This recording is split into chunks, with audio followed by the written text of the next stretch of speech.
Ayatollah Ali খামেনির জানাজা অনুষ্ঠিত হবে 4 জুলাই শনিবার, যাতে প্রায় 90টি দেশের 3.5 কোটি মানুষ অংশগ্রহণ করবে। ইতিহাসের এত বড় জানাজা আজ পর্যন্ত কারো হয় নাই। কেনই বা এই খামেনির জানাজা এত মানুষ হবে না বলেন? কারণ ওনার হাতের আংটির মধ্যে আপনারা দেখেছেন একটা কোরআনে লেখা ছিল, ইন্না মায়া রব্বি, নিশ্চয়ই রব আমার সাথে আছেন।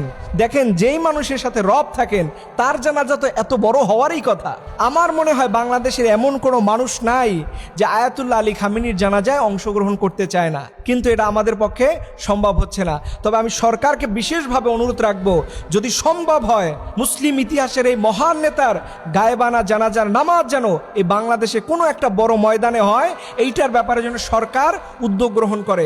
আমি আশা করব এই উদ্যোগটা আপনারাও একমত হবেন, কারণ এটা আমাদের সরকারের পক্ষে সম্ভব। আমাদের সরকার বাংলাদেশের হয়ে আয়াতুল্লাহ আলী খামেনির জানাজায় প্রতিনিধিত্ব করার জন্য সংসদের স্পিকার হাফিজউদ্দিন আহমেদকে পাঠিয়েছেন। আমরা আশা করব সরকার উদ্যোগ গ্রহণ করলে এই জানাজা বাংলাদেশে হওয়াও সম্ভব। দেখেন আয়াতুল্লাহ আলী খামেনি কতটা সৌভাগ্যবান, যার প্রথম জানাজা হবে তেহরানে, ইরানের রাজধানী, এরপরে তার জানাজা অনুষ্ঠিত হবে কারবালার ময়দানে, যেখানে হুসাইন রাদিয়াল্লাহু তাআলা আনহুকে শহীদ করা হয়েছিল।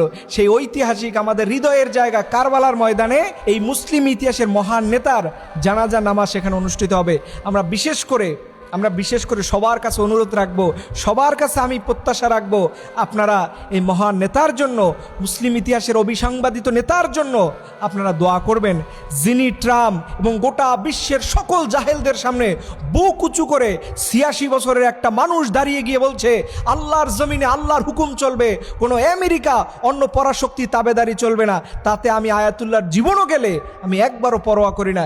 এরকম একটা নেতার জন্য আমরা কি একটু দোয়া করতে পারি না?